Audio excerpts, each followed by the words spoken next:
Hey, good morning. Scott Luton here with you live once again on Supply Chain Now Radio. Welcome back to the show.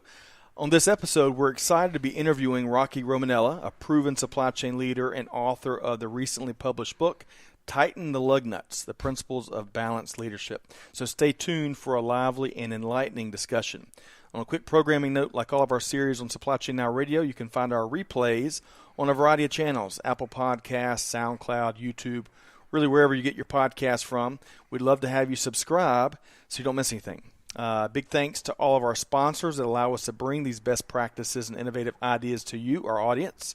Those include Apex Atlanta, The Effective Syndicate, ProPurchaser.com, Talent Stream, and many more. You can check out each of our sponsors on the show notes of this episode. All right, so let's welcome in my fearless co-host here today, Greg White, serial supply chain tech entrepreneur, chronic disruptor, trusted advisor, and hardcore Chiefs fan. How you doing, Greg? I'm doing great, especially after last night. It's always good to stomp the guts out of the Raiders.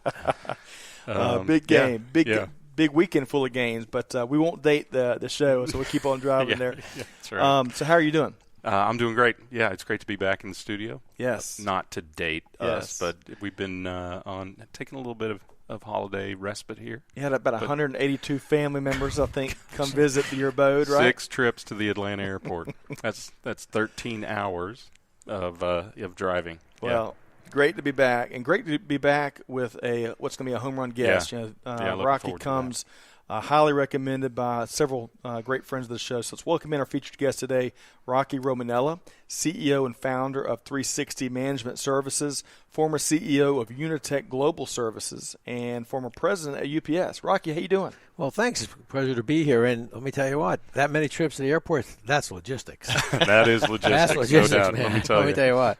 Yeah, some of it was really late order deliveries. Oh, just wow. Dad can't take them. Yeah, well, that's if you look at the skill in logistics, the number one that no one ever really talks a lot about is flexibility. Yeah, Yes. that's right. Yes. Got to be able to walk to that line of scrimmage and call it audible. That's right. Well, it'll be for long. It'll be drones, right? Drones back and forth at the airport, and I can't don't picture know. Grandma hanging from a drone. I don't. Just saying. Yeah, I don't know if yeah. Grandma hanging from a drone is the way to go. Yeah, I can't see that You're happening. probably right. Yeah. FAA might not Yeah. They approve might not. that. Yeah, appreciate All right. it like they should. So if our audience can't tell, we're in for a very lively conversation here today. We're going to be picking Rocky's brain on a variety of insights, and from leadership to supply chain to logistics to M&A activity. So if your company is acquiring other organizations in the logistics space, which is very prevalent these days, you're going to hear some best practices from Rocky's background. So looking forward to that. But before we dive into all of that, Greg, let's get the latest from the Supply Chain Now Radio news desk. So what are you and Malcolm and the team up to these days? Man, here's some interesting stuff that you need to know. So Dollar Tree, I'm sure that the Rite Aid executives and real estate team are thankful for Dollar Tree for picking up all of their empty stores. But not only is Dollar Tree taking over a lot of Rite Aid real estate, they have just hired a new executive to help them with something I don't think we talk enough about in supply chain, shrink, which is basically the goods exiting the store without going past the register. However that happens, We're not talking a Seinfeld episode. It could be theft. It could be loss. It could be store use and undocumented. It could be damaged packaging. It could be any number of ways. But having come from retail myself, that was always a big issue, and you always had a target to keep it under 2%. And anyway, it must be a big issue for them.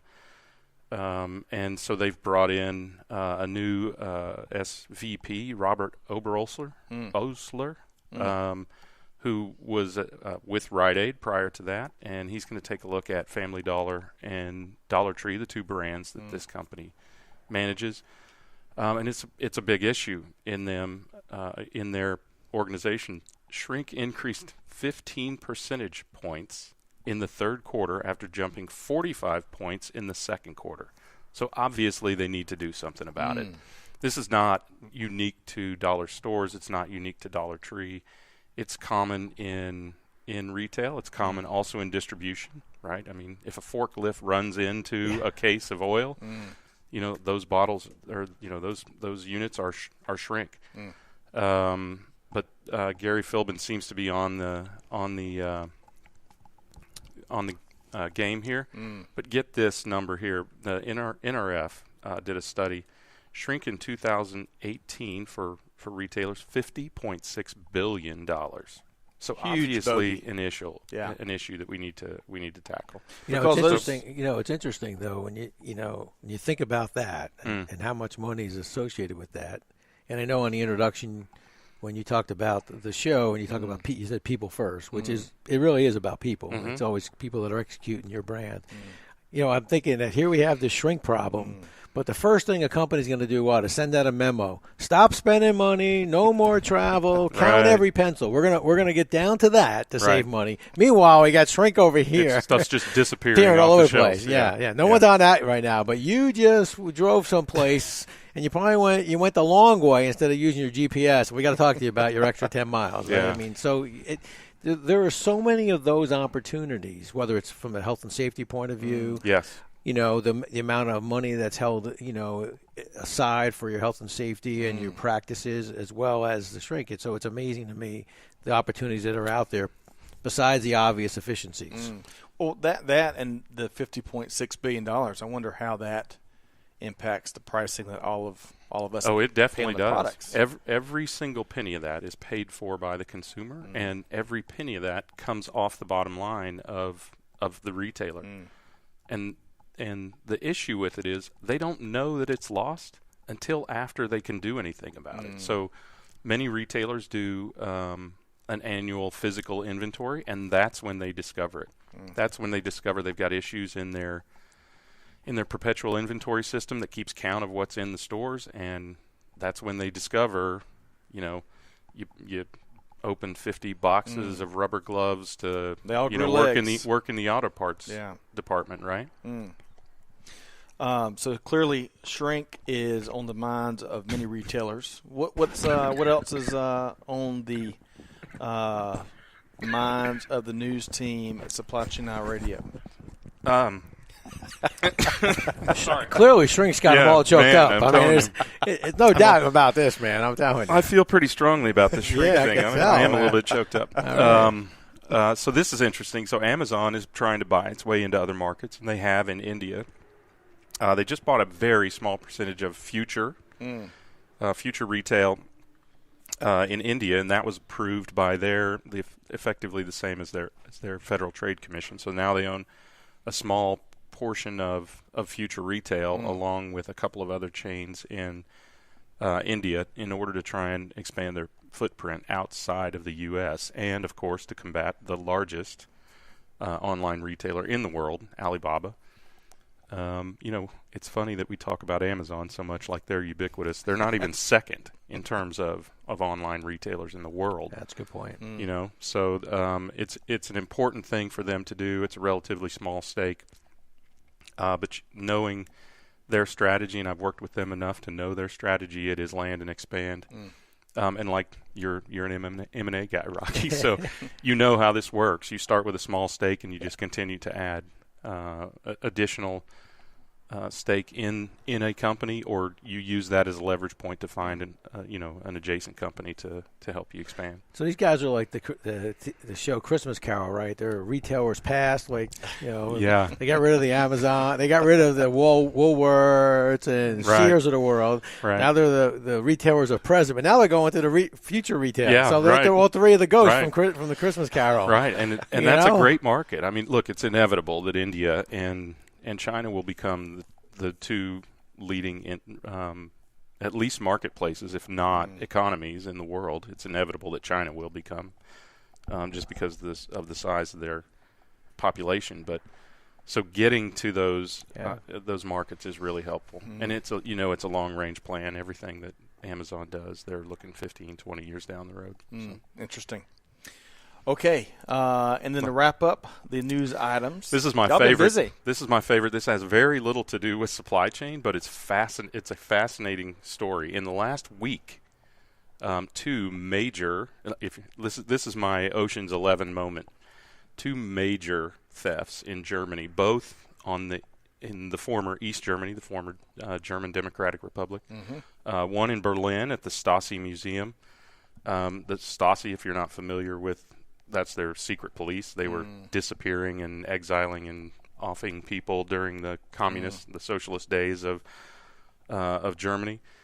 And some precious items were taken there, and that's just about 6 days after someone stole almost $1 billion worth of jewels in Dresden, which is in a section called Saxony of Germany, by starting a fire in an electrical plant. And little diversion. Yeah, and also it also cut off all the electricity, and then they busted in and stole about $1 billion worth of jewels. So obviously some security issues in Germany. I got to say, I studied Soviet politics in college, so I'm laughing a little bit that the Order of Karl Marx and the Order of Lenin were part of the things stolen. Not laughing so much at the 49-carat diamond that was stolen from the museum in Saxony, but clearly, and those I don't know what you know about the geography of Germany. Those cities are only about 2.5 hours apart, about 120 miles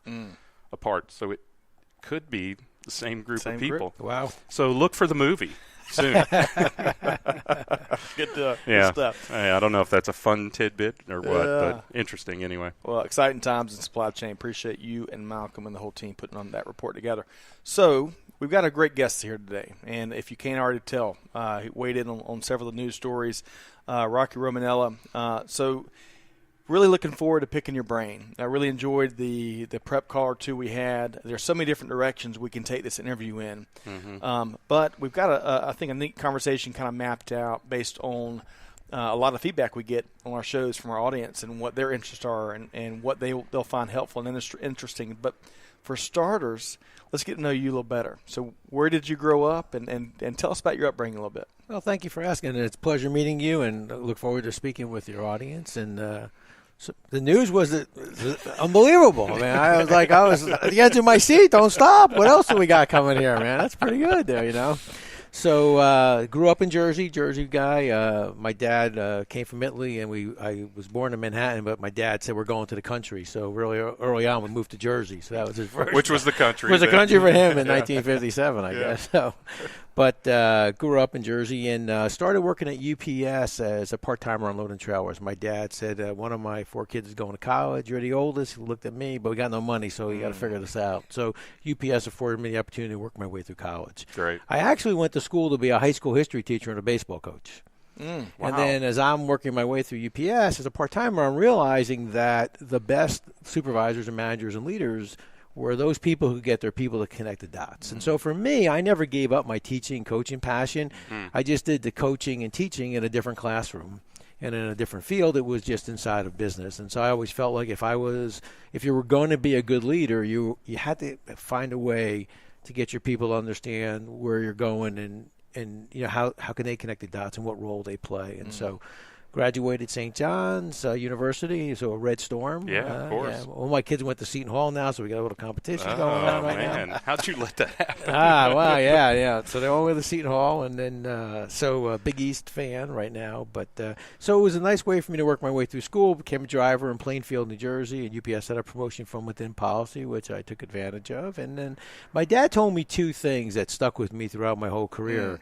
The first thing is, so I'm getting the job at UPS, and a guy went to, one of the guys on the baseball team, Mike Coffey, got the job first, and then the rest of us all, it was like the whole high school class was there for a while. And then my dad told me 2 things. The first thing he told me was, whatever they ask you to do, say yes and thank you. And then learn your job and learn some more. But the day you think you know everything is the day someone just passed you right by. So don't ever think you know everything. And those two things that he told me stuck with me throughout my life and career. And it really helped me as I was growing in UPS because, UPS would tap me on the shoulder and say, hey, we got this new opportunity for you.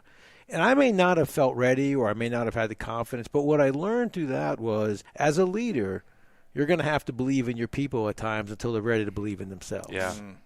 Right. Yeah. And so, you get that job, someone taps you on your shoulder. And I'm thinking, I remember when we purchased Mailbox, et cetera, and they called me into Atlanta.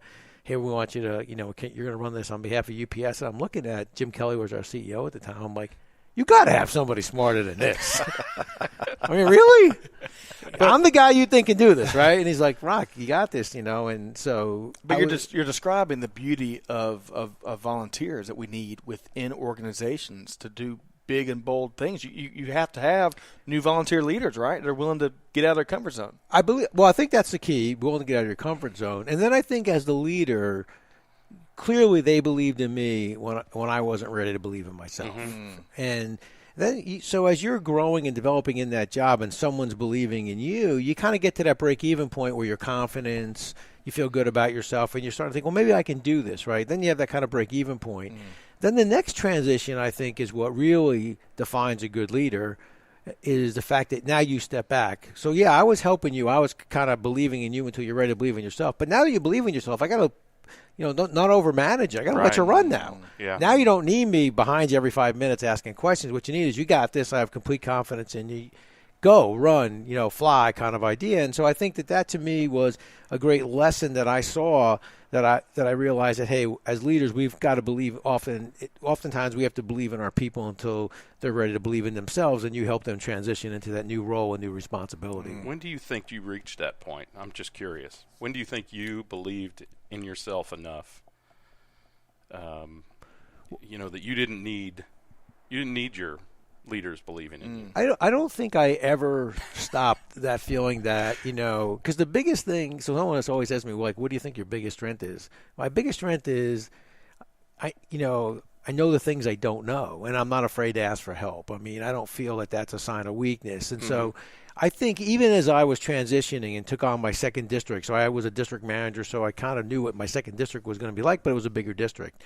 So you always try to find those individuals that you can talk to. And, when I became a CEO, the chairman of the board at the time, Mike, was wonderful. And he said to me, look, I've got this individual for you. It's someone that, I think is a good person to be your mentor. You're going to need somebody to have those conversations with. And I think that I was always very open to that. So I don't know if I was ever 100% where I was like, you're not going too far now, are you? Okay, we got this. Yeah. But I think as time goes on, your confidence and the fact that you've done it before kind of helps you through that. But, I never wanted to embarrass myself or my family or let too much. Yeah, let people down. So I think I always start out a little bit hesitant. And then, I always like to believe that there's so much more for me to learn. So I don't think I ever got to that point where I ever, thought I had it nailed. I think that's an important lesson for our listeners, is you may never be comfortable with the next tier job when you get it. Right. You might not feel worthy, but I think part of the lesson is knowing that someone does have the confidence in you ought to give you at least enough confidence to give it a try. And if you, as you said, right, give it your best shot, and you keep that learning mentality, then you'll be successful at it. Well, it's funny. There's a great book out there. I mean, I think there's so many great books out there to read, but to me, some of the best books you can read are children's books, right? So the books I read my kids when they were young, and there's one great book. It's called "Don't Let the Pigeon Drive the Bus." Right. And so, of course, quickly the pigeon, the bus driver. Why not? Well, that's what the pigeon keeps saying. So the bus driver turns to the people on the bus and says, hey, don't let the pigeon drive the bus, right? So you got the bus driver, the people on the bus, then, of course, the pigeon shows up. Hey, I want to drive the bus. I need to drive the bus. I'm the best bus driver. And, of course, they can't let the pigeon drive the bus. And so, as I tell people all the time, on any one given day, you could be all three of those people. You could be the bus driver. You could be the people on the bus. As a CEO, people think you must be the bus driver. Right. Well, until you're talking to the share owners and the board, and now all of a sudden you're the pigeon. Hey, let me run the company. I got this. You got to help me out here, right? And then that moment after the investor call, you go from being the bus driver, you go being the pigeon to the bus driver. Hey, this is what we're going to do. And then when you're sitting on the board as a member of the board, you're people on the bus. So on any one given day, you're all three of those individuals. And I whether think, you know it or not. Whether you know it or not, and then understanding that and understanding what role and responsibility you have, I think is so important. And, I think that's the interesting part. Everybody thinks, oh, you're the CEO. You got to be, it's great for you. Or you're the, you're the pigeon. Or, look, there's no easy jobs in any company. Yeah. And so you have to respect everyone and every job that they're doing, because there are no easy jobs. Yeah. So let's talk about some of that professional journey you've alluded to already a couple times during the interview thus far. From UPS through a very successful career at UPS, where your last role was president, right, of one of the markets, and then to CEO of Unitech Global Services, to what you're doing now. Kind of in a Reader's Digest in a nutshell, tell us about that journey. Well, during my UPS tenure, and I know you've met many great UPSers, great company, great people. My UPS background's interesting in the sense that I did some of the non-traditional things at UPS. So, for example, we purchased mailboxes, et cetera, and then rebranded to the UPS store. That I had that as direct report, and so learned franchising, got a chance to meet some wonderful people. Truly, some of the, inside of a large organization, you believe you have a P&L responsibility. No one really understands P&L until you're a business owner.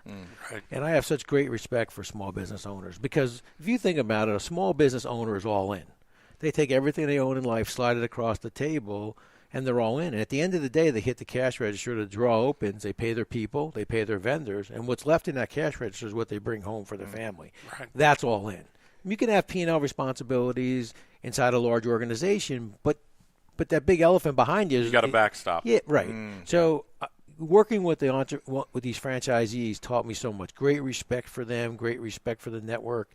And so I learned. And look, I've never really been an entrepreneur like them, and I don't assume that I could be until I've really done it. And great respect for the entrepreneurial spirit. And then we had over 20 acquisitions that we built. UPS Supply Chain Solutions today, which is today a global entity, and inside UPS, and then had this side the hemisphere for UPS, and then very proud of the fact that really helped build that the healthcare side of that piece of business. And so so those were all non-traditional things, and ran the Southeast and East Central region for UPS. So ran the traditional parts of UPS, and then retired, recruited to be a CEO of a telecom company. We built cell towers, upgraded cell towers, did the 3G to 4G, did some installations of cable and DirecTV, had a sale there. So while we were always on the buy side at UPS, integrating those companies, got the feeling of what it's like to be bought. Other side of the table. Yeah, the other side of the table. And then retired from there, and then after the sale, and started this company, 360 Management Services, where we our three legs of our store, keynote speaking, which I do, and then we have the training piece, and we have the process improvement piece. So I guess, in hindsight, the thing I failed miserably at is retirement. There's still time to change that. Yeah. There's still Wow. time to Well, every time I retire, I say to Debbie, what are we going to do? And she goes, you're not following me around ShopRite. So I figure out something to do here pretty quick. So, Working hard to be successful yeah, and employed, right? Yeah, there you go. Yeah.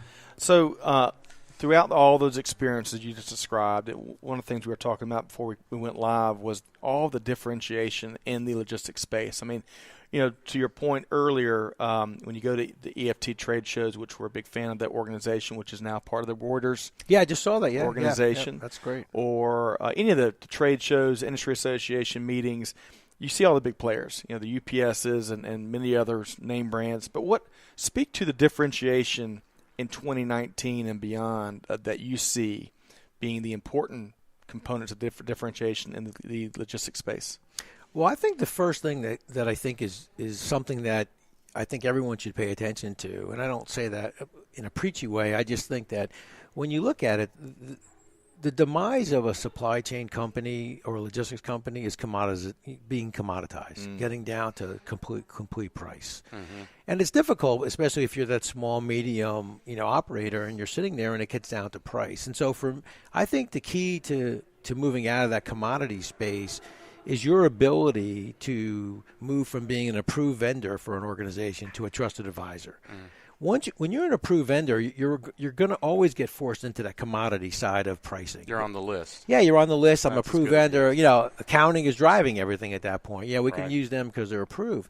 But when you get to be that trusted advisor, think you're so much farther upstream. So, for example, I may have a client that I'm handling 2 or 3 lines of their products, and now they're going into a 4th line. Well, if they're calling me early in this process and asking and talking to me about the distribution channels, how they're going to go to market before they even go to market, well, now I'm a trusted advisor. I'm sitting at that conference table as if I'm part of that organization. If you can get to that point, now you're out of the commodity space. Now you're the trusted advisor. Now all of a sudden, there's value in your mind. There's value in your the things that you're talking to them about. and they can't visualize not using you because they need you for more than just the movement of goods and services. Yeah, you're not selling copy or paper. You're bringing an enhanced value as they solve problems so they can grow, right, and get better or deliver a better service. Well, and I think the other thing you're doing is you're providing the ability to handle a complex problem, but still be a small business owner. Because they don't look at you as a small business owner any longer. They kind of look at, hey, you're my trusted advisor, you're my logistics consultant. Right. And so that, I think, kind of changes that, dynamic so that, because what's the big, if you think about it, what's the strength of a large organization? Well capitalized, they have a very large footprint, they have success, they have a brand name. Less risk than doing business with these established brands. What's the downside of a large organization? Well, they're well capitalized, big company, less lots flexibility. of people, less You flexibility. Get lost You get lost. So if you can, as a small business owner, if you can, portray yourself as that company that's flexible. I'm gonna help you grow and grow your business. I'm a partner. I'm a trusted advisor. But yet, I am well capitalized. I'm going to be in business for the long haul. I'm here for you. You kind of take the best of both worlds, and you're able to show that organization. Because if you think about it, you're handling the inventory of a company. That's the lifeblood of their company. Yeah. So that's their fear. Yeah. And in the end, you've got to humanize that relationship. Look, people didn't come to you to give you opportunity because you were that guy, right? They came to you because they knew that Rocky got stuff done. And it's the same when you have that trusted advisor relationship. It becomes very human. It's interesting. The number one, the example I always think about, and one of the ones I'm the most proud of in today, I mean, obviously, the things that UPS does, and it's just amazing. It's just a great company because it's all about the people. And so I think about, we get into the healthcare side of the business, and we're winning our first flagship customer. And we're sitting in Louisville, Kentucky, in this new, healthcare warehouse we just opened up, and they're our first customer. And I won't go through the name and stuff, but so he looks at me and he says to me, Gary says to me, Rocky, we're ready. We're just about ready to go. He said, but here's my concern. He said, my concern is that my 1,800 packages a day are going to get lost in your 14 million packages a day. And today, he looked at me and I said, Gary, I said, that won't happen. And he said to me, well, how could you guarantee that? I said, because these aren't packages to us; these are patients. Now, today, that's the mantra inside UPS Healthcare: is not a package; it's a patient. Sure. But I believe that so sincerely, and the way we executed that is as we started to onboard healthcare patients, we would take the 3-day or 2-day orientation of the healthcare company and actually give that to our people, and then we actually had We actually spoke with these companies and said, look, do you, for example, if it's a colostomy product or it's a, diabetes pump or whatever that product was, do you have people that inside your organization that use those products, or do you have customers that use that product that would be willing to talk to our people? And we'd bring them in and they would address our people, because the goal was, how do I get a person to pick that product and have the face of the patient? Yep. Because if you think about it, 99.1% on time to CVS or Walgreens or Rite Aid, right, is a good number. But you don't want to be the one patient didn't get their product. Right. So you got to get that line of sight. So I think that's what's so important. Yeah. Well, and UPS is like many companies are ramping up their services in the healthcare space with UPS Premier, which made a big splash here not too long ago. Okay, so let's talk about. I want to go back to the UPS store because you kind of glazed over your neck deep role in the launch of that, or and I got to tell you, being in small business since 2013 with my own business, we have leaned heavily on the UPS store in Walton County. Big shout out to those groups over there. Incredible customer service, and we used to run training classes, so we owed all of our folks that completed the training certificates. So there were times when I'd take hundreds of packages to the UPS store, and they'd be, instead of making me fill everything out and spend 3 hours up there, just set it there. We got you covered. And as a small business person that values that time and can use those 2 hours somewhere else, I mean, it really they do home run work there. So tell us more about UPS purchasing and acquiring mailboxes, etc., and then how y'all rebranded that, Rocky. So, by the way, you just described the trusted advisor. And that's right. the difference between a commodity where you're shopping what's my best shipping rates to the trusted advisor. So, Yeah. When we purchased mailboxes, et cetera, at the time, the problem we had at UPS at that time was we were like, everybody got a package from UPS in those days, but nobody knew how to put a package into UPS. Right, so if you think about it, you got packages, but like, how does stuff get in there? It didn't make any sense to people, Right. and so we didn't really have a lot of access channels. Our access channels were really the UPS customer counters in all of our facilities. So mailbox MBE was that access channel opportunity for us, but we quickly realized that the MBE/UPS store at the time was really a outstanding arm of our logistics piece of business, that it was going to be a great place for returns. It was going to be an alternate delivery location. It had the opportunity to be, and today we talk about it all the time there. So it really was the chance for small businesses to help other small businesses, and small businesses supporting other small businesses. And if you think about it, as a small business owner, that small business owner inside the UPS store was supporting you as a small business owner. Absolutely. Now, one of the things that we realized early on, too, was that the entrepreneurial spirit was magic. Yeah. And from that, I clearly realized early on that was the magic in it.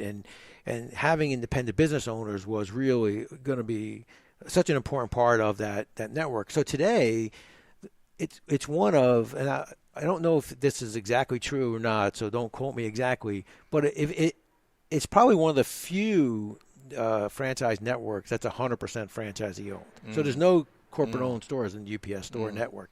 And that was by plan, because we knew that we wanted to capture the magic of the entrepreneurial spirit. Now today, McDonald's has X% of McDonald's that they own. And a lot of times you do that as corporate owned stores because you want to test different products. Right. We felt like we had that relationship with the franchisees that they would be willing to do that. So then we were looking at it and said, well, what do we do from a branding point of view? And so we tested 3 brand scenarios. We tested MBE with sort of a UPS support. Again, mailboxes, et cetera. Yeah, MBE. Yep, I'm sorry. And then we tested a co-branded look. Right. And then we tested the UPS store brand. So we had these test markets running to decide what the ultimate brand would be. The MBE, kind of supported by UPS, if you look today, Hallmark has stores, and then they have what they call the Gold Crown.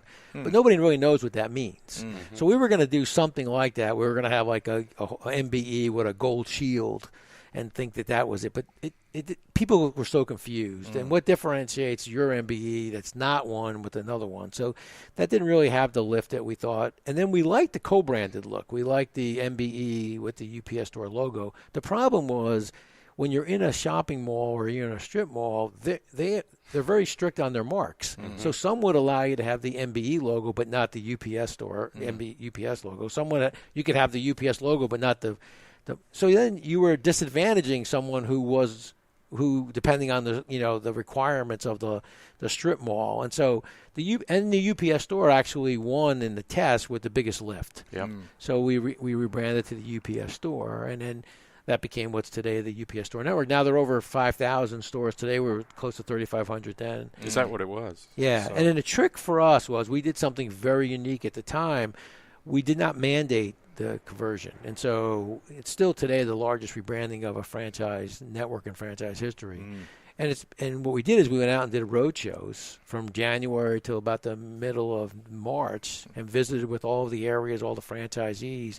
And then they voted, to become the UPS store. So it really was a remarkable undertaking in a short amount of time. You could liken it to a roadshow on an IPO kind of idea. The difference is you went out and visited all your store owners. So love it. Yeah, it was just a great group of people, and today it's just every time I drive by a store, it's just great pride, and there's such a great representation of the UPS brand. Yeah. Absolutely. And they're bought in, and that's not easy to do. So I had a friend who worked for Dunkin' Donuts, and he was a franchise consultant, and that's what he was. He would try to get them to convert to the newest concept of store, which always resulted in an increase of sales. But it's hard to get a franchisee to invest in that because, as you told us earlier, they're taking their money out of the register to pay themselves, right?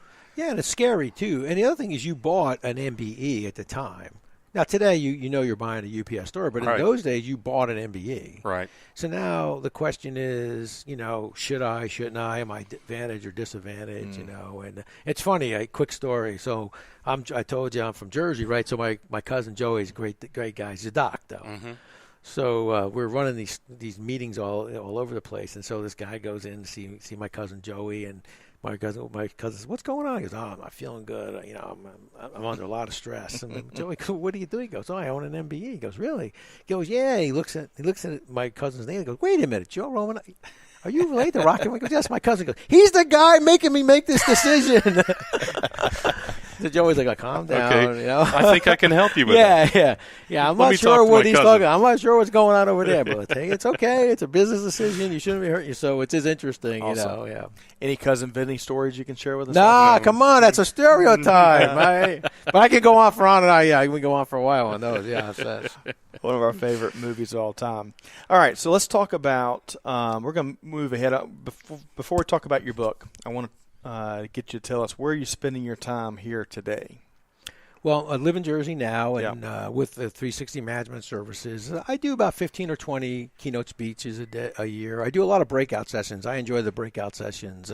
For me, the breakouts and the training are the most fun because you're really seeing. I mean, I love keynotes are great. You meet wonderful people, but you really see the people connect the dots.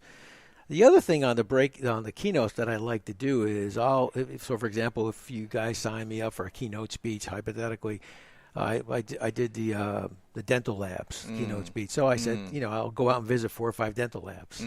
I did the Association of Corrugated Box. So I went out and visited corrugated box people. So I enjoy that part of it because you get to see different people in different industries. And I never liked sitting at a keynote, in all the conferences that I attended. As an attendee, somebody rolls in with 45 minutes, does her, Willie Bag rolls in, does her speech, leaves. Right. I want to use my examples to be relevant to their industry. So for me, it's a lot of fun because I get a chance in this point in my life and career to meet different people, see different industries. And what I will tell you, what you come to find out, there's a common denominator of issues in almost every industry, whether it's dental labs, corrugated box, trucking, logistics, pick one. Aftermarket, products. It really comes down to people. It's your ability as a small business to retain and attract top talent. And how do you compete against the, Amazons and Googles of the world? And we talk about that all the time. There's a succession planning piece that large companies talk about. But think about it. If you're a third-generation company, what's your succession plan? Right. Is Junior going to run this thing or not? Does Junior want to run this thing or not? Kind of idea. And so I think that, those are, kind of issues that are not just reserved for large corporations. How do I retain and attract the best talent? Succession planning, the training and developing of our people inside our organization. But I think it's the same in small businesses. How do I retain the best talent, and how do I understand what does the next 3 to 5 years look like? So much there we could dive, but for the sake of time, we're going to keep driving because I'm really excited to get some questions out about this book that's been so well received.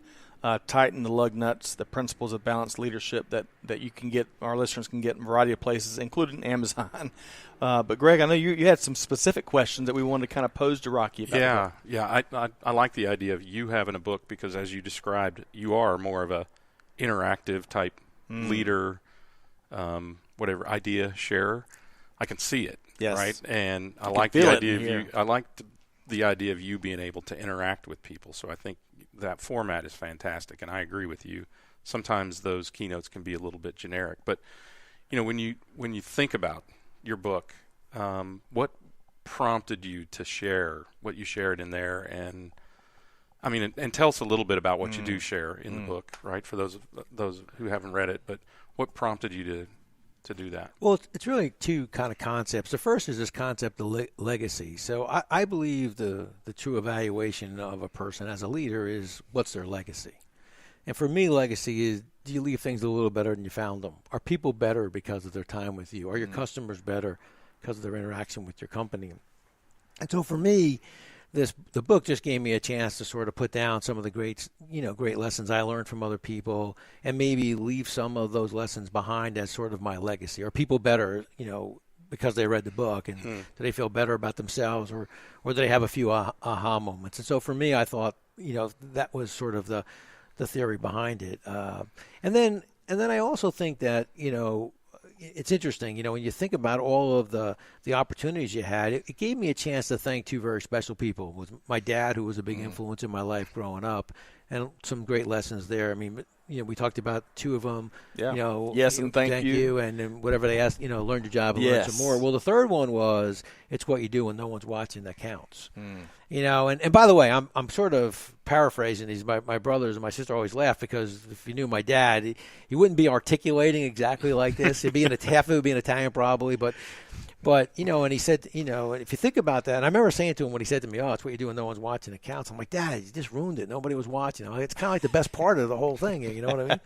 And he looked at me and he said to me, I never forget, he said, "There's always two people watching, the man upstairs and you looking in the mirror." Yeah. And that was the thing. So I always felt like I had to look myself in the mirror every day and said, look, maybe I didn't make all the right decisions. Maybe I didn't, attain all the goals I wanted, but no one outworked me, and I did the best job I could every day, and that to me was so important. So we talk a lot about that in the book. And then my wife Debbie, who's been such a huge influence in my adult life, and I would say my greatest management lesson comes from Debbie Romanella. So I don't know if we have a minute I can share that with you. So we go out to dinner one night, you can imagine, nice Italian Catholic kid. So, of course, when you go to a Catholic church, you think you own the pew. If you're in the same pew every day. Someone's in that pew on Is that Sunday. only the Catholic church? I think we feel that everywhere else. I know. It's like, wait, you're in my, like you walk in and like, who's in my spot? Right, like, what the heck's exactly. going on here, right? Exactly. Then, of course, you got to do the handshake a piece and so you do that. So we meet this new couple who's in somebody else's spot that day. I can tell you that, yeah. So we meet a couple, and long story short, Debbie's very friendly, and so we go out to dinner with them one night, and so we have four kids, two boys and two girls, and so she looks at Debbie and says to Debbie, "So who's your favorite?" So Debbie says, "What do you mean?" She goes, "Who's your favorite?" She goes, "I don't have any favorites. They're all my favorite." So the woman goes, "Come on, one of them has to be your favorite. Jean Marie, Nicole, Rocky, Andrew." She goes, "No, they're all my favorites." So now I kind of push back. Well, I want to hear how she answers this. So the woman goes, "How could that be?" And she goes, and this is the lesson that I thought was so insightful and so thoughtful. She said to her, "Because each of them gets what they need when they need it." Now think about that. Each of them gets what they need when they need it. So they all feel like they're the favorite. And from that moment forward, that's how I managed all my responsibilities. So if I had a staff and I had a seasoned controller, they didn't need me to overmanage them. What they needed me was let them go. Go support me. And so they felt like their favorite because Rocky didn't bother me. Rocky let me do my job. If I had a new director of sales who needed me to help him or her close a deal, spend more time with them, go with them on a visit, well, then they felt special because, look, he's taking time out of his schedule to come with me and do that. So I think to me that to me was that thoughtful, insightful lesson that I got from Deb that basically was give your people, each person should get what they need when they need it. And if you manage that way, you're really you're going to be the most effective manager, leader you can be, and everyone's going to feel pretty good about themselves. JIT management styles. Kind of want to hear what you need when you need it, right? Yeah, that's exactly right. I mean, so the book gave me the chance to recognize two very important people, and then as you guys can tell now, everything has a story. And then years ago, I was sitting at a meeting and somebody would bring an idea, and I hated the feeling of saying, "Hey, Scott, well, what if this?" And so Joe Scafone was created. I would say, "Hey, I think that's a good idea, but you think Joe Scafone thinks that's a good idea?" And so people were like, all right. So that was my way of challenging them in a positive way. Because I think one of the mistakes that supervisors make and managers and leaders, they stop at the first right answer. So how do I, in a positive way, have you move past that first right? Don't stop. Because if you go past that first right answer, you may find an answer that's deeper and wider. You may start to uncover unintended consequences. So my way of challenging you not to stop at the first right answer was to say, "Hey, I think it's a good idea, but you think Joe Scafone thinks it's a good idea?" and we're going to talk more about this same Joe Scafone character in a second. That is a really valuable lesson. Don't stop at the first right answer. Man, that is huge. I think you're right. People do that too often. Well, because it's rare that I have an aha moment like that here, but that's big. But it's a right answer. That's why they stop. Yeah. But you have to find a positive way to push them past that first right answer. It's kind of like an inverse of the 5 why, but rather than stopping at the first successful, you get the answer you're looking for. Right. You keep kind of continuing to validate that answer. And while, what I'm hearing at least, while uncovering the blind spot around that maybe you're not considering because you've gotten the the answer that we're all looking for, right? Yeah. So you mentioned you're quite the storyteller, obviously. Well, it depends if you like the stories. Everything. If you don't like the stories, there's a pain in the neck that don't stop talking.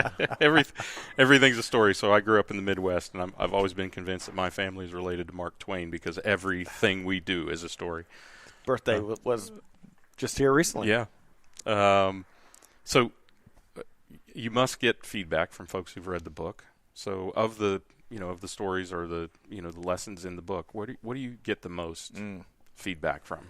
The most feedback is that people will send me a nice email and basically say, I thought a lot about the book, but I realize now that I really did learn a lot from my parents because they have that aha moment that, my dad told me a lot of things too, and my mom told me a lot of things. So for me, that's the unexpected, really cool thing that happened with the book. Yeah. I think the thing that most people, though, from a kind of a leadership book, and I wrote the book because I think we're all leaders at one time or another. I think the mistake that people make is their concept of leadership is a title. It's not. I mean, we're all leaders, and I believe there's individual contributors who are leaders by the way they do their work, the way that people come and talk to them about different things. And so for me, from the practicality of why you wrote the book, it's the fact that people will stop and say, wow, I really understand that I am a leader, and I like the fact that you gave me different ways of looking at things. And, I'll give you a quick example. I mean, if we were in a keynote speech right now and there's 350 people sitting in the room, and I said to those individuals, who's your state senator? Who's your local representative? Most people couldn't answer that question. But if I asked the question, who's that teacher that made a difference in your life? Everybody stops. 5th grade, Mrs. So-and-so. 4th grade, Mr. So-and-so.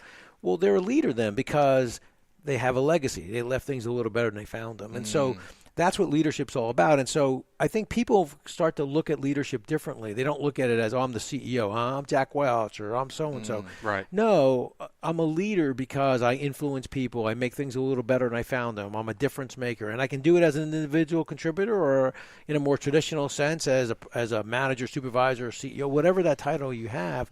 But we all lead, whether it's, on the PTA, the soccer team, whatever it is, we're leaders. And I think that, to me, has been the most rewarding part of the journey with the book, is that people look at themselves differently. And now they feel good about themselves. Well, wait a second. I mean, maybe I didn't retire as a CEO, but I'm making a difference at that frontline level as that sort of person who can help others and leave a positive impact. So tighten the lug nuts, right? Clearly, this is about leadership. When you wrote the book, did you target it at leaders, or did you target it at people who ought to recognize that they, actually, or both? Well, both, but more the latter than because I really think that I used to always believe that people, it's like small business owners. They say to me, well, how do I attract the best talent? The first thing you do is don't apologize for being a small business owner. Like, how many times they'll sit across from someone and they'll say, well, we're just a small business. No, that's your best attribute.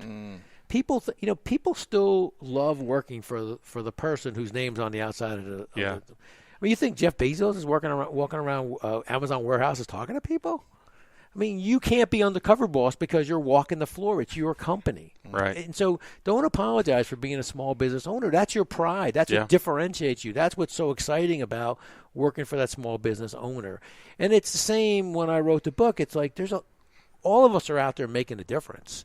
Maybe we don't have a title that goes with it, but we're making a difference, that we leave things a little better than we found them. And so the book was written in that format. Now, of course, the book title, Tighten the Lug Nuts, is a chapter, and there's a story there. I'll let you read it and find it. But, in a nutshell, loose lug nuts cause a lot of problems. To me, a loose lug nut, I can tighten the lug nut quickly and effectively. But the minute I get sidetracked and I don't tighten the lug nuts, important things just go to urgent. And the mistake that people make is you can only handle so many urgent things. Yep. So don't allow important things to become urgent. Tighten the lug nuts. So now in the town, I'll address high school kids, and I'll go to some of the colleges. I do some stuff at Seton Hall. People say, "Hey, no loose lug nuts here, Mr. R. We got no loose lug nuts here." That's good. I mean, you got to leave people with that kind of an Yeah, image, yeah. right? That's how it sinks in. Well, think about how many people will get behind on something. It's because someone sent them an email. It was a loose lug nut when they got the email. They don't tighten it. Now, 2 days later, it stopped everything. Yep. You got to get some Wheels lug are falling nuts, pins for Yeah. jackets and stuff. Oh, that's That'd a be good neat. idea, yeah. All right. I need a marketing guy. This is Yeah, good. he's the guy. Look I'll at tell you, you. man. I'll tell you what. It's very creative in this space. Yeah. I've got a good creativity vibe Yeah, here, man. yeah. This is good. You're welcome You anytime. make it easy. There's Yeah. a good camaraderie here. All right. So, again, Tighten Lug Nuts, Principles of Balanced Leadership. We'll include a link in our show notes where folks can find that book. But Let's put a picture of it, great too. read. Yeah, definitely. Great read. So let's talk more. You mentioned this Joe Scafone fella, and I've seen a couple video clips of kind of how you use that throughout your career, and it's really a simple concept but very powerful. So talk more about how you've used that in your time. Well, as I said, it gave me the opportunity to challenge you in a positive way, not to stop at that first right answer and look past it. Because in some of the best plans, struggle with the unintended consequences. And so it's hard to see them all, and you'll never find them all, but if you push a person past that first right answer. And it's funny because people who know me, they'll come to a meeting, they would come to a meeting, they say, hey, I already covered this with Joe. Hey, Joe thinks it's a good idea. And I'm like, oh, well, that's good. That's good for Joe. And then I always, especially with new people for the first time they're meeting me, I'll introduce them to Joe, and they'll say, well, tell me a little bit about Joe, and do we have time for the Joe story? Yes, please. Please. So Joe Scafone's this guy who says he knows everybody, right? So one day Joe's telling everybody, talking to some of his people, and one guy says to him, hey, man, you say you know everybody, but do you know Derek Jeter? He goes, oh, of course I know Derek Jeter. So I go to Yankee Stadium, and there's Derek Jeter, and he's on the field, and he looks up and goes, hey, Joe Scafone's here. So he walks over and starts talking to Joe. So my friend says, hey, that's pretty impressive. You know Derek Jeter. And then he's talking. He goes, hey, do you know the President of the United States? He goes, at that time it was Obama. He goes, you know Obama? Of course I do. So they go to Washington, D.C., and they're having this big press conference. Obama's he goes, hey, stop everything. Joe Scafone's here. Joe, come on up. So Joe goes up. And so my friend goes, that's pretty impressive. You know the President, you know Derek Jeter. Do you know the Pope? I mean, not a lot of people know the Pope. It's the ultimate test. The ultimate test, Of course I know the Pope. So they fly to Rome. The Pope's having this big audience. And my friend goes, I don't think he recognized. He goes, look, I'm going to walk up there. If he recognized me, will you believe me? I know the Pope. He goes, sure. So sure enough, he walks up. The Pope turns around. Oh, Manon to me. Joe Scafone's here. And he gives him a big hug. Well, with that, there's a big commotion in the crowd, and my friend fainted. So Joe runs out and goes, what happened? What happened? He goes, look, I was impressed when you knew the Pope. But when the guy next to me said, who's that next to Joe Scafone? I couldn't believe it. So Joe Scafone's the man. I mean, he's everybody knows him. He talks to people, so he learns a lot. So Joe's the man. So we used to have a little bit of fun with Joe, and that sort of set the tempo that, we're going to work hard, we're going to have some fun, but we're going to challenge each other in a positive way to be the very best we can be. And you learn from your mistakes. Make them, in small business, you're going to make a mistake. Make them small, make them fast, move on, And I think that's and if you can challenge yourself in a fun way, like with Joe Scafone or whatever your style is. I mean, everyone's going to have their own style, right. But what you're trying to do is to, in a positive way, reinforce, I appreciate you bringing that idea. Sounds like a good idea. Now, how do I challenge you not to stop at that first right answer without making you feel like, wow, he doesn't think it's a good idea, or maybe he doesn't think it's going to work? No. I'm happy that you've come up with this idea. Let's see, how do we challenge ourselves to maybe look past that first right idea? Yeah, love that. Yep. All right, so as we're kind of moving to the final segment of the interview here with Rocky Romanella, Rocky, we want to broaden things back out and get your take on, the trends or challenges or innovations or you name it that's on your radar more than others. But one of those I really want you to speak to, because it is a big trend in the logistics space, is all the M&A activity that's taking place. And as someone that's been there on both sides of the table as you have, in a nutshell, what's one or two things that, whether you're buying or selling in the logistics space, that you think folks need to have, front and center? Well, I think the first thing is to have a strategy. because if you think about it, I mean, I think we watch too many of these TV shows, Flip It or whatever it is, and buy them, and it's in the M&A. Where it's like easy money. In the M&A space. I mean, because the biggest thing I think that hurts an M&A deal. Look, the math side's always going to work out, right? Because in the sense of when you position the deal, some pretty smart people sat around and figured out mathematically this should work. Now, the execution piece is what really kind of hinders an M&A deal really working. So, and it really comes down to people. Mm-hmm. Because if you think about it, you're doing a deal either for an acquired talent that you don't have, a customer base that you don't have today, but you're hoping access to a market, skills, speed to market kind of idea. But if you think about it, it all centers around the people and your ability to understand the people. So I think you have to have a strategy. Why am I buying this piece of business, and does it fill out my portfolio, or is it now starting something new that we haven't been in before, which is now going to drain the rest of the organization? I mean, think about, look, it's all over the news. I mean, think about AT&T buys DirecTV so that they can go upstream and acquire content. And now they're talking about a over $30 billion acquisition that they're not even sure they want anymore, and they're hoping that maybe Dish buys it. Mm-hmm. You listen to the investor calls and you think to yourself, like, what's going on here? I mean, so why did you buy it? What's your strategy? And if you're going to move upstream to go handle content, then you think about who you're competing against. You're competing against Disney and their content. You're Amazon Prime and the Amazon shows that you're buying there. Right. So it changes. So I think the first step in a good M&A strategy is, what is my strategy? What do I want to look like in the next 3 to 5 years? And what are the components that I need to build out that portfolio? And then obviously there's do I build or buy? And then I think if you're going to buy, then I think the understanding of the people side of it. I think that one of the real strengths of all the UPS acquisitions were the integration of the people, that we worked so hard to make sure they felt like they were part of something special. Now it's impossible that everyone will feel that way, but people have to understand what you do stems from an honest heart. It was our goal that they felt good about it. And one of the things that you try to do is, not let them forget about where they came from. Like, I worked for, Menlo for 20 years, and now all of a sudden I'm getting integrated into UPS, and now I'm supposed to act like I never worked for Menlo? No, of course not. That's not right. That's not fair, or overnight pick an acquisition. And I think what you want them to do is understand, where they came from, and how do I feel good about where I'm going, and how do I feel part of this new organization. And if you can do that, then you really start to get your acquisition. You get the people who start to feel good about, okay, I mean, I'm not happy that yesterday I was here and today I'm here.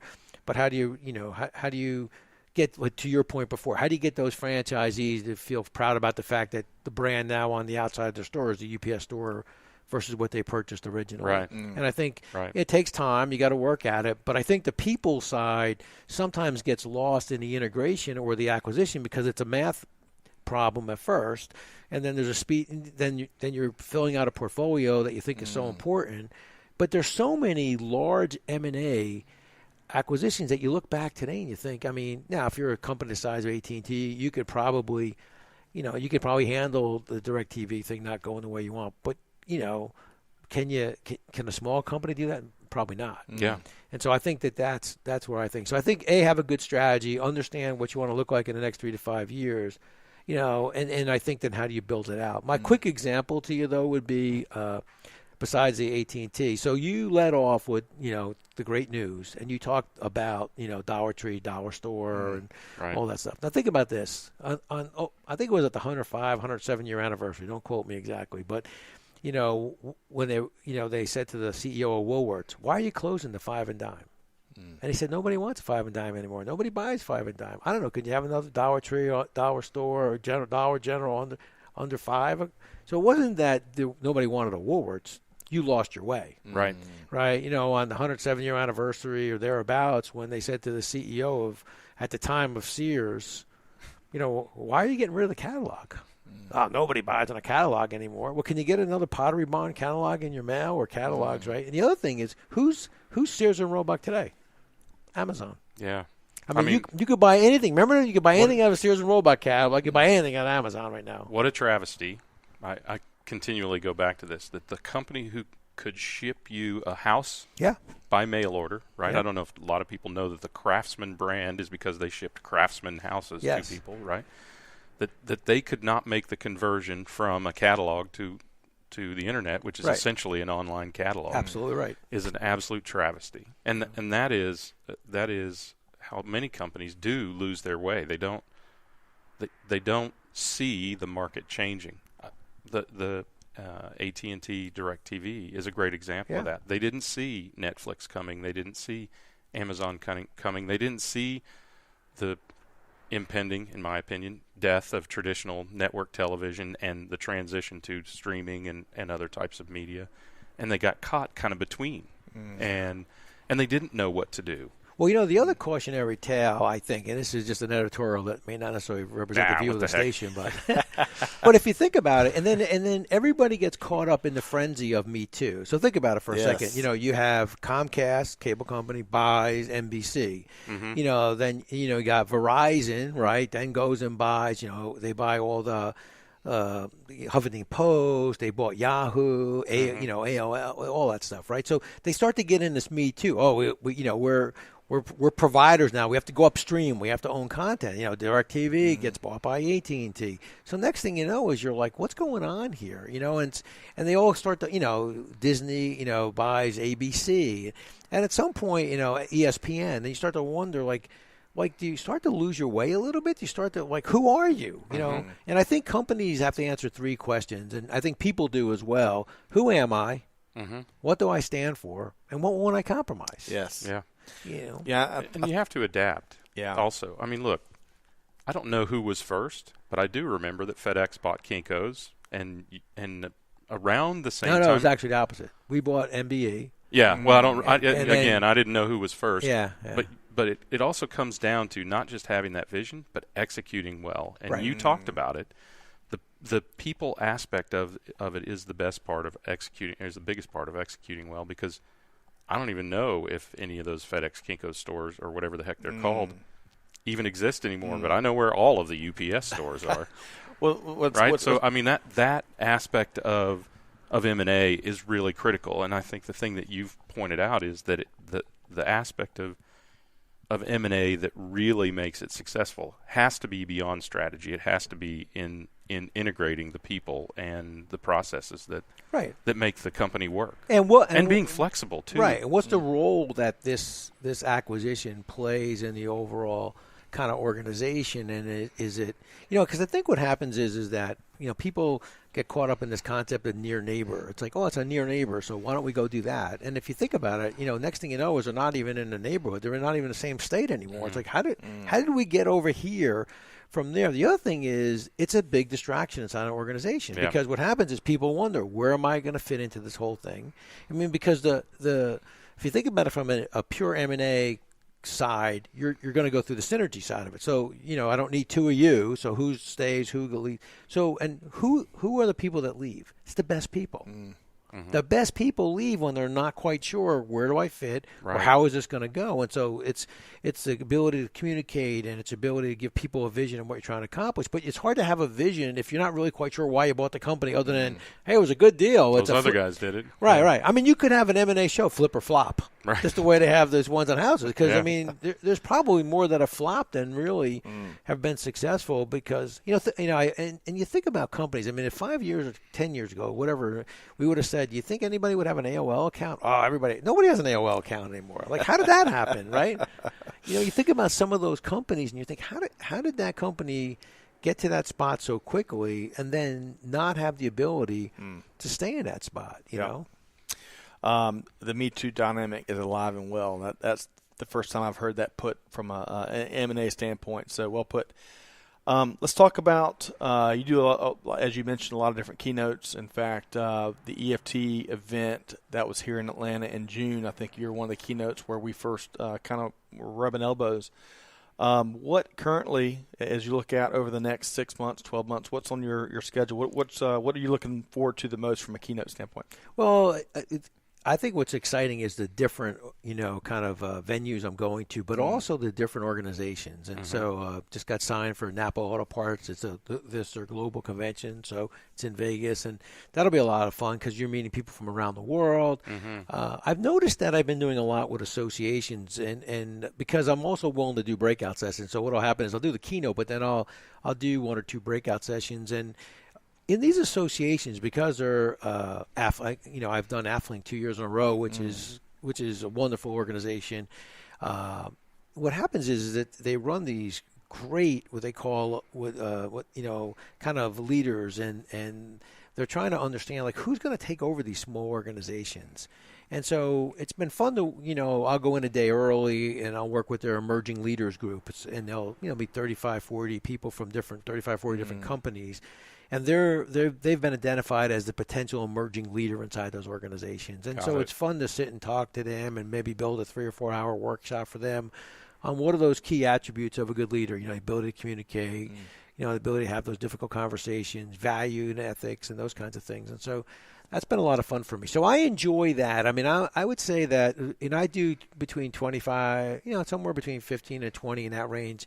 And the reason why it's not 40 or 50 is I enjoy going for more than the 45 minutes. So I like the day, and I'll be there for the day and a half kind of thing. So because of that, I'll tend to do one in a week versus some of the other keynote speakers. And there's some great ones out there. I mean, I'll listen to another keynote because you can learn something. So, I mean, the goal is in the keynote for me is to create that aha moment that people, can walk away, and 6 months from now, something comes up inside their organization, like, oh, wait a second, we talked a little bit about this. Okay, this is a different way for me to look at it. So I think that's the fun for me. Yeah, love that. I think being able to transition from that space on the stage to that intimate track, if you want to call it that's a real gift. I mean, not everyone can do that. I've seen some people who give keynotes, and often it's the same keynote with insert market dynamic quote here, right, insert name of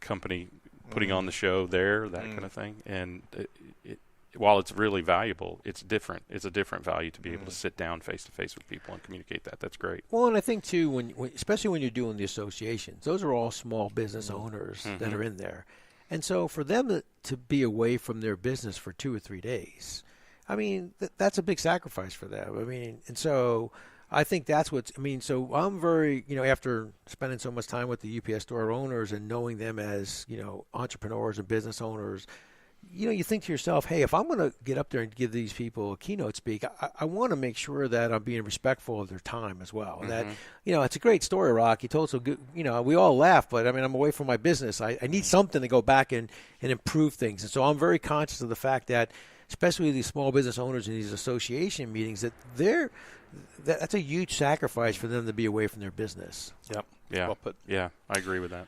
All right. So how can, as we wrap up here with Rocky Romanella, what's the best way that folks can reach out if they've heard something they've liked, they want to compare notes with you, they want to learn more about 360, you name it. What's the best way? They want to meet Joe Scafone. Hey, yes. Joe. Yeah, Joe.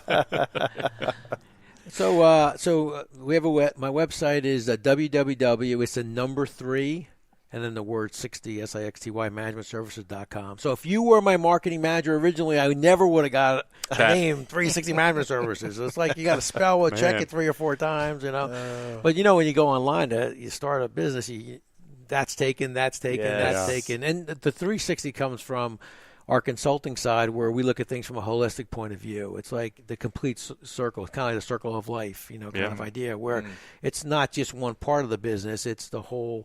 And so that's where 360 comes from. But 360managementservices.com, very interactive website. I answer the questions myself. So if you send in, I'll get people contact me, and so there. My email is Rocky ROCKY Romanella ROMANELLA @gmail.com. Feel free to email me, not a problem at all. The book is on Amazon. They do a great job fulfilling. I get a lot of requests, interestingly enough. I didn't realize that people have such great value or enjoy books that are signed by authors. So I'll get a request for signed books, and they'll email me, and I'll work out with them. And I did one of 45 people. They gave their books to all the people in their organization. So I said, all right, send me the name of all 45 people. So I wrote something personal. I like to personalize the books because, nothing used to drive you crazy. You get a signed book, and it's like some guy's signature who you couldn't tell who it was anyway. Yeah, right. I was like, this guy must have wanted to be a doctor, and now he's unfortunately writing a book, so he's got to write like a doctor, though. But so anyway, so I'll sign books, and so you can interact with me on the website. We'll work out the arrangements. But if that's, I think that. I think that's pretty cool that people would want to give that book to someone. That to me is like the ultimate, kind of, okay, it's a good book, and, I want to give this as a Christmas gift or a holiday gift or whatever. So I think that's been a lot of fun as well. And then the last thing is, so on my website, if any of you are fans of legendary coach John Wooden. So I'm a big Wooden fan. And in 2000, I spent 4 hours with Coach Wooden in his condo. Wow. And so on my website is the interview, the 1 hour interview with me and Coach Wooden. If you go to Coach's Corner, you'll see the Coach Wooden interview. And I love Coach Wooden, gentleman, and he was great. I mean, that could be another segment, my hour with Coach Wooden and the stories we talked about that day. But Coach Wooden, though, so you have all these keynote speakers, right? And so I said to Coach Wooden that day, I said, Coach, what would you like for your fee? Because what happened was I was going to a UPS, I was going to the UPS yearly management conference for the senior leaders, and I was with a small group that was putting together a presentation of leaders and leadership and operational excellence. And so I had seen Wooden. I was in Southern California at the time with UPS. And that was the other thing. I moved like 9 times at UPS. So picture Rocky Romanella living in Des Moines, Iowa. Ooh. Hey. First, you know what the number one question I got asked? What? Are you in a witness protection program? Really? No, that's not true. Yeah. No, I could see that in Phoenix. No, in Des Moines, people are like, how did you get here? Right? And then one time I met a man, I go like, hey, this is nothing personal, it's business. I saw that movie. What's going on here? So, no, we moved across the country. Great. I love living in Iowa. We love Des Moines. It was a great place to live. Met some of the finest people in my UPS career. But so I was living in Southern California at the time, and so I said, I just saw Coach Wooden speak at the then it was called the Arrowhead Pond. And so they said, well, good luck. So I literally called the athletic department at UCLA and said, look, I saw Coach Wooden speak. I have this opportunity to be part of a presentation inside my company. You think Coach Wooden would be willing to talk to me? He said, well, look, I think he would. Here's his phone number. So I said, okay. He's well retired at this point. Mm-hmm. So, and the guy says to me, he's assistant athletic director. He goes, look, before you call him, send him a next day or send him a letter, tell him what you want to do, and then then call him about a week later. It's going to go into his voicemail. It's going to go into his answer machine, and then he'll call you back. So sure enough, send a nice letter. It's what we're looking to do. I'd like to talk with you for a little bit. Here's the topic. Kind of like we use run the show kind of idea. Send it to him, wait about a week, call him up. Sure enough, goes in his, answer machine. And then Coach Wooden, Rocky Romanella, I sent you this email, packet. Could you please give me a call back? So about a week and a half goes by, and I haven't heard anything. Mm-hmm. So that, of course, and at UPS, like, hey, we got about a month before the show. You got to have to, if you don't hear from Coach Wooden, we're going to have to go in a different direction. So I call one more time. It's like I said, Coach Wooden, Rocky Romanella. Now he has the pyramid of success, right? So I said, Coach Wooden, it's Rocky Romanella. I got all the hard work, enthusiasm. I'm going through the pyramid. Mm-hmm. I said, but Coach, I got 4 kids. I really need your help. So I hang up, right? About an hour later, I'm in the car. My daughter calls me, Jimmy. She goes, Dad, some old guy called you, Coach Wooden. I pull over. Whoa! I stop right there. I call him back. Hey, Coach Wooden. Rocky Romanella. He goes, I know, you need my help. I said, yeah, could you help me? He goes, yeah, what are you doing next week? I said, whatever you want me to do. He goes, all right, can you come to the condo in Westwood? I said, sure. So I go to the condo with the recording crew, and we spent 4 hours together in this condo. And he used to call me Mr. Brown. He goes, hey, Mr. Brown's here. Come on. So then the driver would say, hey, Coach Wooden says hello to you. Great, just a gentleman. And so we spent 4 hours. So the 1 hour video of that. But to wrap That's it up, on your site. Coach on the Coach's Corner, you'll see the video. Okay. But so I said to him, so Coach, whatever your fee is. He looked at me and he goes, fee? He said, you asked me to help you. I'm not looking for a fee. I said, no, Coach, really, if there's anything you want. He said, I'll tell you what, would you be willing to donate $5,000 to the Jimmy V Foundation? I said, Coach, we'll do more than that. And so from that, that touched me so much that he would. Look, here he is, like the winningest coach at that time, college, men's side basketball. And now it's of course a guy in Connecticut who's the winningest coach. But it's unbelievable. And he said, no, just send money to the Jimmy V Foundation. So in 2019, for every book sold of Tighten the Lug Nuts, we donate $1 to the Jimmy V Foundation. Wow. And of course, the legendary speech he gave, "Don't give up," and it just touched me that Coach Wooden, was so humble in his approach, and the first thing he could think of was, hey, can we donate to the V Foundation and in Jimmy V's memory, and I'd love for you to be able to do that. And so whenever I can, and all of us have been touched, unfortunately, with someone in our family who's has struggled with cancer, either passed with cancer.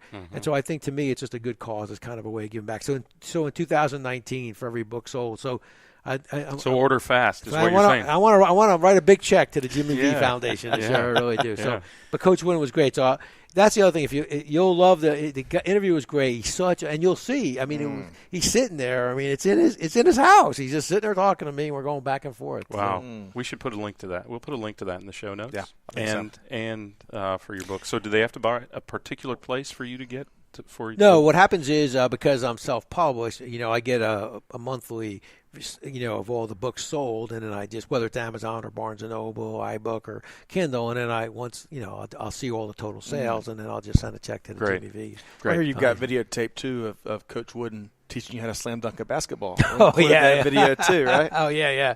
That's a video. If you find that one, let me know. That's for sure. So, well, what a pleasure. I really enjoyed. We're just really scratching the surface of the iceberg with an hour and some change with you, Rocky. Would love to have you come back. To our listeners, check out the book. We'll include a couple links that we've talked about through the podcast episode here today. But Rocky Romanella, CEO and founder of 360 Management Services, former CEO of Unitech Global Services, and former president at UPS. Thanks for your time. Well, thank you, guys. It's my pleasure. Thank you very much. Thanks, Rocky. All right. So, as always, we're going to wrap up lightning round with some of our upcoming events. But, Greg, what a great way to kick things back off after the holiday. No kidding. We've got an aggressive schedule coming up. And, Rocky, you give us you bring passion and energy. It's energy. You can feel it. I think on the front end of the interview, you were talking about kind of how Rocky communicates on a different level, and you can kind of see how you like to get involved, and that is it gets your juices going. Yep. You know what I mean? All right, so let's talk about some of the events we're going to be at. The CSCMP Atlanta Roundtable, January 15th, where we're going to be talking NASTRAC. You ever heard of NASTRAC, the organization? Yes. One of their leaders are coming out, Greg, and they're going to be talking about how some of the regulations that came to pass in 2019, what it means for your transportation business. Yeah. Atlanta, cscmp.org. Right? That's right. Open to the public. Yep. And then in Vegas, baby, Reverse Logistics Association, the last Italian-American that we insulted was is Tony Sciarrotta, the founder or the leader of that organization. Great guy, by the way. I mean, this cat worked at Phillips. And I love his approach to reverse logistics. Anyway, we won't go into that detail, but been there, done it. In Vegas, February 4th to 6th, RLA.org. That's right. Right, and broadcasting throughout the 3 days there. Looking forward to a slew of interviews from the board members to some of the keynotes and many others. And then Modex, the big March. Modex show, 35,000 of our closest friends on March 9th to the 12th. We're broadcasting throughout, or streaming, we should probably call it streaming, whatever, throughout that entire show. Also, tied to that is the Atlanta Supply Chain Awards. Oh. So on the 10th, Tuesday, from 10:30 to 1:30, the 2020 Atlanta Supply Chain Awards. Christian Fisher, President and CEO of Georgia Pacific. I think he knows Joe Scafone. Yeah. He's going to be our keynote for that. And then Shan Cooper is going to be our MC. I don't know if you've ever met Shan, but interesting and delightful speaker. Yes. So outstanding supply chain background. Yeah. Led Lockheed Martin here, senior executive, and then went on to be Chief Transformation Officer at WestRock. Oh, wow. And so to get Christian and Shan 1-2 punch at the 2020 Atlanta Supply Chain Awards on March 10th. We're really excited about that. And so modexshow.com com. And right? it's free to Right. attend. 35,000. That's why they people. get 35,000 people. Yeah. A lot of peanut butter and jelly Yeah, sandwiches. man. Let me tell you. That's right. And if you want something besides peanut butter and jelly, you go to AtlantaSupplyChainAwards.com. That's right. Sign up and get yourself a good meal. Probably chicken or fish. Yeah. Yeah. Final event, AME Atlanta 2020 Lean Summit, May 4th through the 7th. We'll be there on the front end of that event. And that's, if you're not familiar with AME, it's the Association for Manufacturing Excellence. They've got members across the country. They all gather here, focused on lean methodologies, lean best practices, you name it, here in Atlanta. And we'll be there on the front end of that on May 4th. AME.org is the link. And, of course, on all of these, we'll include the links to learn more about each of these events on the show notes as well. Okay, big thanks once again. Yeah. Rocky Romanella, CEO and founder of 360 Management Services. Really appreciate your time. Author of Tighten the Lug Nuts, right? Principles of Balanced Leadership. That's really important. We kind of glaze over that balance, but that balanced approach is so important for effective, successful leadership these days. We'll include the link for where you can find the book. And that is going to be a wrap. Greg, what did we miss today? I can't imagine what we missed. There were no accidents outside the window while we were doing this, so that's good. That's a good sign, yes. Yeah, it's going to be a good day. Good day, great conversation. Thanks again, Rocky. To our audience, be sure to check out other upcoming events, replays of our interviews, other resources at supplychainnowradio.com. Find us on Apple Podcasts, SoundCloud, YouTube, wherever else you find your podcast. Be sure to subscribe so you don't miss anything. On behalf of the entire team here, Scott Luton wishing you a wonderful week ahead, and we will see you next time on Supply Chain Now Radio. Thanks, everybody.